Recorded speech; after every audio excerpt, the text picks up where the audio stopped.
The revolving door keeps spinning. Republican Congressman John Ratcliffe of Texas is out, no longer in consideration to be the Director of National Intelligence. That just 5 days after President Trump nominated him for the position. Opponents said Ratcliffe had too little experience for the top U.S. intelligence post, and he had been accused of misrepresenting his experience as a federal prosecutor. Before leaving the White House for his New Jersey golf club, Mr. Trump blamed the news media for Ratcliffe's withdrawing, but also praised reporters for their vetting of his nominee. I could see that the press was treating him, I thought, very unfairly. You vet for me. I like when you vet. No, you vet. I think the White House has a great vetting process. You vet for me. When I give a name, I give it out to the press, and you vet for me.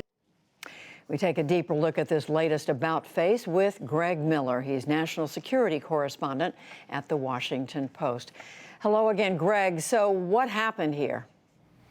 What happened here is something actually we've seen happen time and time again with this White House and even back into the Trump campaign. I mean, Trump has a long record now of selecting people or putting them forward for jobs that they either aren't qualified for or have blemishes on their background that will inevitably surface and disqualify them for, or both. And that's what's happened here. Well, as we heard the president say today, and he tweeted earlier, he talked about slander and libel that John Ratcliffe was facing. What was that a reference to?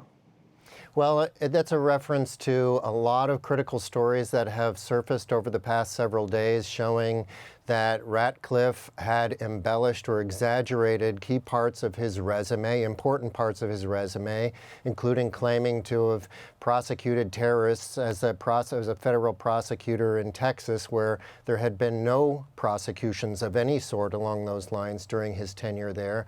And as we reported this week, he was also regarded as a kind of a lightweight on the House Intelligence Committee, not very active, skipping foreign trips that are important to oversight, and not highly regarded. And that was one of the most important credentials, one of the few, frankly, credentials he had to become Director of National Intelligence. And so it all just sort of snowballed, and they ended his nomination today. And I saw that a number of Republican senators who, of course, would have been voting on his confirmation, a few of them said good things about him, but there were a number who were withholding judgment.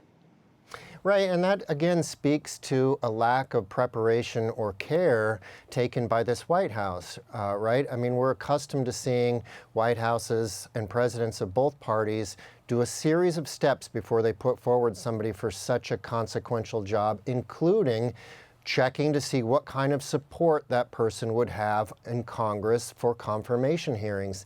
And that's another thing that this White House appears not to have done this case, because the support for Ratcliffe was lukewarm at best and deteriorating amid all of the reporting on his record. So the Director of National Intelligence oversees, 17 different agencies, both military and civilian. Who is under consideration? What do we know about that? The president said 3 names. What do we know? Yeah, well, those 3 names are anybody's guess, and it's unclear whether he really has 3 names. You know, he likes to assert things that aren't always true.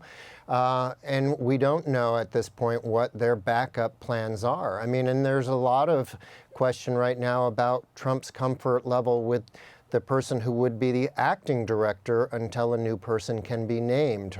The job is now, for the time being, held by Dan Coats, although he's leaving in a couple weeks. Sue Gordon is the deputy, in line to sort of be in the acting capacity for some time thereafter.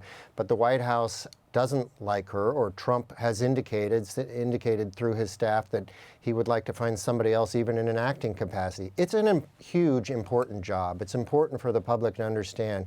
It oversees the CIA, the NSA, the FBI, the entire intelligence community.